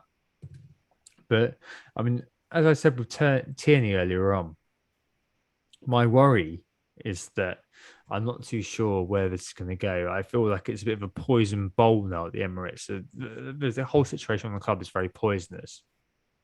I don't really want to ally my fandom with owning Arsenal assets. So if you're considering buying Arsenal players, I would say no, step away. You've got other things you could be doing which are much better. If you do own Arsenal players, then it's perfectly reasonable to be going into that with them and not spending the extra transfer. But for me, I'm not saying I did the wild card because of Ben White, but I mean, he was a player that I had no worries about getting rid of just because, I mean, I know it's Norwich next. I know that that's the kind of team that we historically bully, but are we going to do that now? I'm not too sure. I mean, the players are at a great price, so I'm not going to be missing out too much, especially with the ownership as it is. But yeah, all in all, I think that, yeah, if you're looking to buy, don't buy, don't sell, basically. I'll be very brief and then I'll just let you let rip, James. But I guess for me, I kept White, or I brought White back in actually on my wildcard. I sold him when he was 4.5 and then rebought him back in when he was 4.4.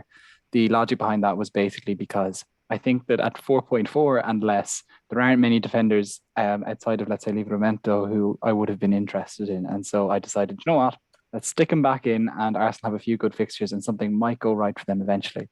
So that's why he ended up making it into my squad. But I guess bringing us back into the discussion earlier in the podcast, I think if you were going to have any support defenders at all, I think it's the White slot in my defensive 5 is the one that would go because Arsenal have shown nothing to make you too confident in their defense so far. Further forward, I'm still not interested in their assets. Hilariously, I did a Pepe, of course, in game week 1, almost worked out, but I'm glad that I'm not going to be tied to that any further. James? Yeah, so I think this is a real test of whether you're a form or fixtures type manager, isn't it? Really, certainly if you're buying into Arsenal now, then you're probably the latter. But the prices aren't terrible. We saw instances last season of Arsenal of going on runs of fixtures where they would at least look like keeping clean sheets. I'm remembering, Rob Holding coming in really cheap last season and going on a run of games where he would pick up the odd 9-pointer even. Amazing assist from there was that one week as well. I remember that one. I think we both had him. Yeah, that was a one-off for sure. But yeah, I think if Arsenal can settle down, obviously there's a lot of turmoil around. I don't know what's going to happen with Arteta, but if he's able to settle it down and start calming it down a bit and maybe at least keeping it tight at the back, then Ben White looks like a potential bargain. Going forward, I've got ESR. I have had him since game week 1. Hasn't really paid off yet, but he's been on the bench for 2 out of those 3 weeks.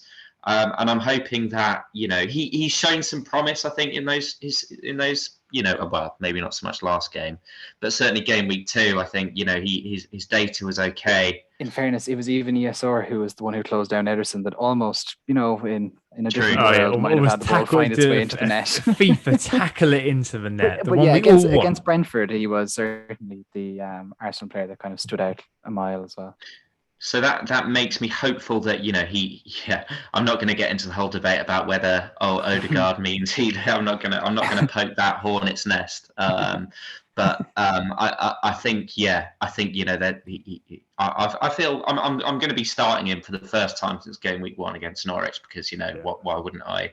So and obviously he has gone down to 5.4. So if you do need an enabler, then I think you probably could do worse than than looking at a double switch involving downgrading someone to him in order to get one of our new sort of premium targets. No, certainly. I'm probably going to tag out. I'm going to go with Semedo over Tierney. That is a situation we're now in. I'm going to go with that. No more Arsenal. No, definitely not. Let's move on to striker chat very, very quickly. So Sweet Blue 23 asks if Jimenez. Do we say H or J here, Anthony? I would go for a H. Jimenez is a viable option despite 0 goals. As Jimenez, no, it's not. No, is a Spanish. Oh, that's a Spanish versus Mexico thing, isn't it? Yeah. Does he go for the Z? Jimenez, a viable option despite 0 goals. And from the pod, FPL Juninho, Chris asks firstly, which premium forward we would choose out of Kaku and Ronaldo? I think we've already covered that, so let's go into that. And he asks if Kane is now Anthony's pick guy. How many another reference to pick up for you, Anthony, there. The idea of the man that you're very upset with. I think that just to do the cover off the Jimenez point before you maybe jump into the if you hate Kane or not point is worth doing. So my worry with Jimenez is probably pretty clear.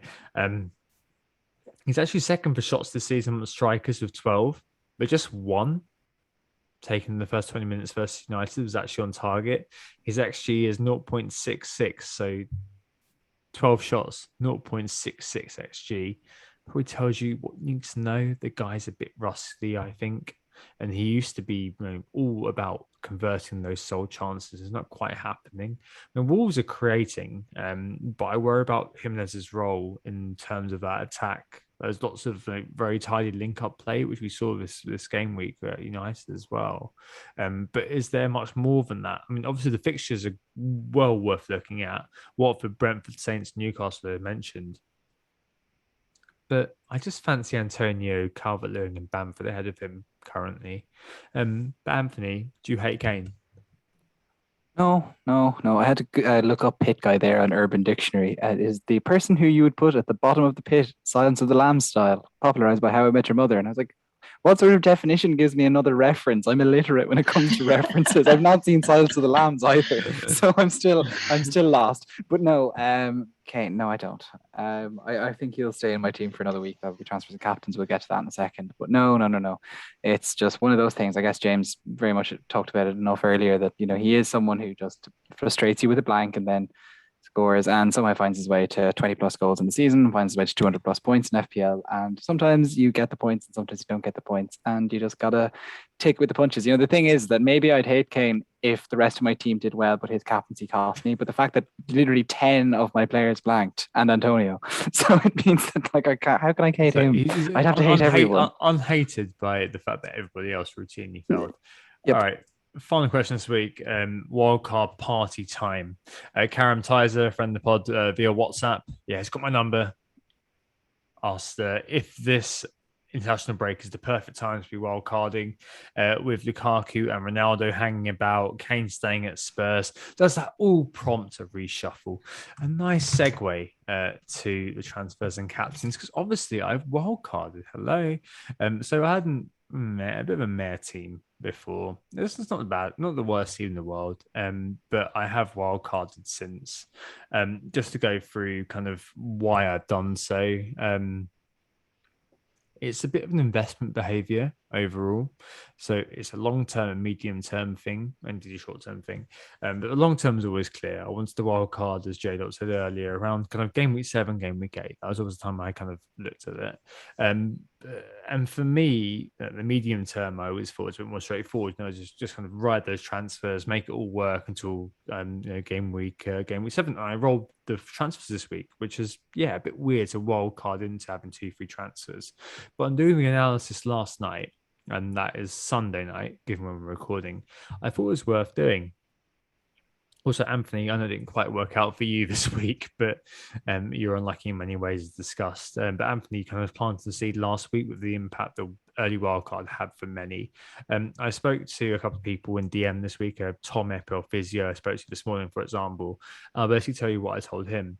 So I did the analysis last night on what my intended game week 8 team looked like, and there was only 0.5 million wiggle room around that. And I also kind of saw that my game week 4 team, if I wildcarded, would be just as serviceable as if I did it in game week 7.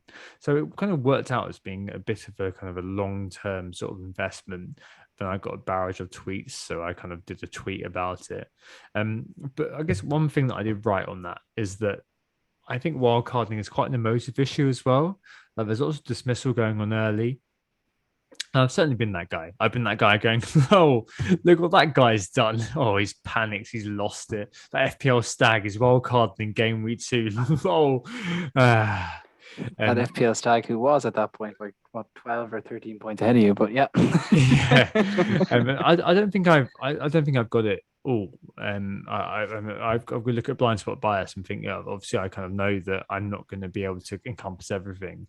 But what I do think is that I've got a long-term investment in the team that I'm going to do in light of my and our, I guess, WGTA analysis of how the season's shaping up.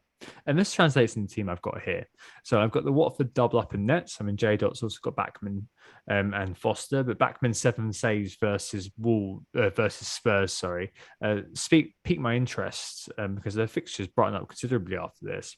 And him and Foster are the only kind of viable king and heir setup going. So 8.5 million. I refuse to spend more on that. Trent stays, as does Shaw at the moment, but he's under a real threat from Rudiger. We spoke about that earlier on. The third defender is likely to be Semedo, just because I think that the next kind of few games are worth having him in. That kind of next 4 are really, really nice. That's purely fixture driven, given how advanced he is in the Lager system. The 4th and 5th defenders are the enabling gifts, who are Livramento and Brandon Williams. Midfield, Salah stays, as does Ben Rama. I'm not going to fall into the trap of throwing the baby out the bathwater like I did last year with the likes of selling Kane and Son. But Bruno does go out for Greenwood, which I'm still not entirely sure about. There's that kind of laughable default of, I'm not going to captain him, therefore he's a lot of cash, therefore he's not worth me owning. And that money's gone to a forward slot. Yeah, equally, I can see hindsight kicking me in the balls pretty hard. Lol, I sold Bruno versus Newcastle is what I may be saying next week in the same way. No, not the same way, but in a way similar to what Anthony was saying about selling Salah versus Chelsea. Obviously, the two are not at all mutually intelligible. Elsewhere, I've got Ferran Torres, as I spoke about earlier, and Alan is a meme pick as the 4.5, just because I want some solidarity. Meme pick. He was actually the second highest scoring player in my team this week, but he was on the bloody bench. Yeah, exactly. He played 4 chances as well, didn't he? Which, I think, you're saying that's a surprise, James. This just matches. This is his underlying stats taken to their nth degree. Like, the man's a prodigy. Yeah, great meme pick. That's what And he does. up front, Antonio stays as well. Next to him, I've got DCL, who may be Bamford, and there may be some who say, "Oh, no Leeds," because they've got a great run of fixtures actually over the next kind of 10, 11 game weeks, and it could be a great long-term investment in Bamford. But I was a bit concerned by what I saw of Leeds, and I think there's a bit of lack of quality in the final third. I'm not sure whether what they do has become a little bit more kind of predictable. I'm not too sure whether obviously I'm not saying Leeds going to be relegated in the same way Sheffield United were, but Sheffield United had a very particular way of playing, and maybe Leeds do as well. So maybe teams becoming a lot more kind of aware of that. But for me, I'm going to just kind of take a step back on Leeds for the moment. But they're all gettable from where I am at the moment, so I'm not entirely concerned about that. So Antonio, DCL, and the first striker slot is a bit of a biggie. I've got Karku at the moment, no Martinez versus Villa, and I think that could be very tasty. And long term, he could be a very valid set and forget, as Anthony's mentioned earlier. But this team, there's 0.5 million in the bank. So if they price Ronaldo at 12 million, I'm okay. I don't think they can go beyond that. If they do, then if he's 12.5 or 13, I might actually price him out. But if he's 12, I can swap Karku for Ronnie in line with our aggressive strategy ideas. Anyway, I'm playing price at the moment. But what do you guys think, especially with obviously the international breaks there as well? But yeah, I mean, Anthony, you've wildcarded already. Is this the sort of team you go for if you were doing it this week rather than last week? Yeah, there's bits of it I'd agree with anyway. Yeah, like the goalkeepers are interesting. That was the least ring endorsement I've ever heard. This is damning sorry. debate phrase. Yeah, there's some bits I'd agree with, but most of it's absolute BS. You absolute idiot. Sorry, it's the tiredness speaking at this point. I think. I wouldn't say I went for Sanchez in goal and just stuck with my Sanchez Renarsson thing. I think that you've a compelling argument there with Bachmann and Foster. I just basically Watford feel an awful lot better after only losing by 1 goal to Spurs. A week earlier, they felt I was much more negative about how it's the save. That's the thing. It is. So that yeah. Looking across the defense, sorry, James, I'll just fly through it. Looking across the defense, I'd be a bit concerned that you're living off 2 4.0s. I know, of course, they seem pretty set right now, but it's like how does second that and change? third defender because you've got Alan there who's going to do the job for me, right? True, but I personally wouldn't be too keen on Shaw. I've kind of previously discussed. I think I would just go for the Rudiger pick there, to be perfectly honest with you. Going across the midfield, are you really going to do... I don't think getting rid of Benrahma is throwing the baby out with the bathwater. I think it's throwing out the expected baby with the bathwater. It's like, is he really as good as we thought he was? I don't think so. So, honestly, you could get rid of him and go for something ambitious. Where would they go there, though? Because you've got Southampton, United, Leeds and Brentford the next 4 into the this is it. break, and I've made maybe it's just on him. Maybe it's just easier to keep him and just sink with the ship for a while. Yeah, Greenwood, fair enough. That's a belief thing on what you think is going to happen with Ronaldo coming in. Basically, do you think that the oxygen is going to be sucked out of them? You've already got rid of Bruno, so you haven't used the word, but I'm going to just put it on you and say that there's an element of coverage there. Yeah, and then across the front line, it's hard to argue with them. I personally am just not too gone on Calvert-Lewin, but I can totally see why people have him in their sides. I'm the same actually. I think his non-pen XG is nothing really. He could easily be Bamford. Really easy Bamford. I think that's an EO concession there, and he's actually pulled out of the England squad now because he's injured. Yeah, so so I could totally see how you could go for someone else there, and honestly, I could see how he becomes someone like Adam Armstrong, for example, saves you up a little bit of money and allows you to strengthen up one of the 4.5 defenders. I get Pookie there if I was doing that. I take the risk. But there you go. There's a fair bit of cash there that you could free up and do something with if you really wanted to as well. So there's plenty of options there. It's a strong wildcard team. The faint praise that I dabbed at the start was too harsh. It's a good wildcard team, and it is hard to argue with a lot of it. James? Yeah, no, I like it. It's around about where I think I would be if I was wildcarding. I suppose you are perhaps a little bit light on United, but it's the domino effect of Ronaldo, isn't it? I mean, if he's going to start, then that everything changes because then Bruno becomes less attractive an option, or so we think. But then obviously, you've got Greenwood in there. And, Lukaku looks, I'm very jealous that you both have him, because I think, he really could do the damage against Villa. So that could, whilst other people are looking at Ronaldo, you're looking at Lukaku, who, could also, it looks like he could very well get a decent score against Villa. So, I'm that's it. I'm just not sure that Ronaldo, if, as you said earlier on, if there are rumblings that he's going to start against Newcastle, then he's definitely in. And I'm going to probably either think about, do I want Lukaku in and go to a 3-5-2, as Anthony mentioned earlier on, or do I want to kind of make that early swap and then think about a way to get Lukaku in the game week 7, do some extra kind of off-grid planning. Yeah, okay. Well, I'm glad it's not too terrible. I haven't made too many glaring errors according to you two. Let's move on to James. You've got a 3-5-2 here, and you've got the reddest squad I'd ever seen in my life. Like, wow, I was about to say the same. It's like, where's the blue? Not great for a Spurs fan, really. But yeah, it's I've got 2 free transfers, and I've got 1.5 million in the bank, because I started with 2 million. I've used 0.5 up on Veltman to Kufal already. Sufal, should I say. And yeah, so in my head, I've kind of got this kind of Ronaldo switcheroo planned, but as we've said a few times now, it all depends on whether we get kind of an indication of a start. In which case, I'm toying with the idea of selling Ings, Fernandes, and Tsimikas. And that would allow me to get Ronaldo if he's going to start. It would allow me to get Jota in for Fernandes, and it would allow me to get... It really is treason season, because I'm also thinking about Semedo in for Tsimikas. Oh, okay, yeah.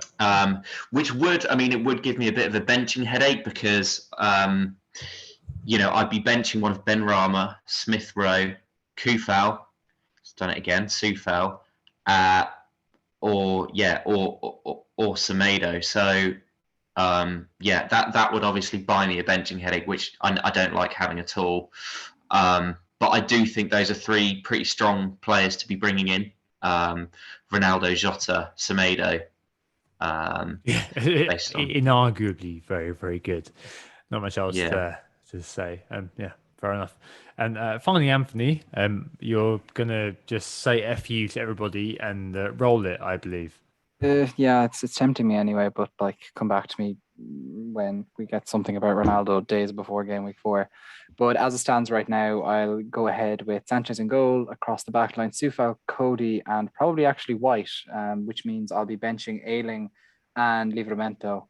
Then in midfield, I'll have Benrahma, Rafinha, Fernandes and Jota, benching the hero that is Alan. May bite me in the butt again. And then up front, right now, I have the captaincy on Romelu Lukaku at home to Aston Villa, who are without Emi Martinez. I have Harry Kane, who is away to Crystal Palace, and I have Antonio, vice-captain, away to Southampton. If I was to get Ronaldo in, how am I going to get him in? Is that the question? No, I was going to say, I feel like you need to play Alan at some point this year, just as a meme section. It'll come. There'll be a disaster occur, and honestly, the thing is that the hilarious thing is that I would have ended up playing him in game week 3 if I hadn't wildcarded. The squad would have been so tight that he'd have ended up playing, and I'd have got those sweet 8 points, and I'd be here gloating. But anyway, enough of that. Where would I get Ronaldo in if I was to do it? Right now, it's obviously between selling either Lukaku or Kane. I have 1.1 million in the bank intentionally to set myself up for this sale. I don't know. I'm not sure who I would sell. To be honest, I think given that I have the captaincy on Lukaku, I think that shows which of the 2 I'm favouring right now.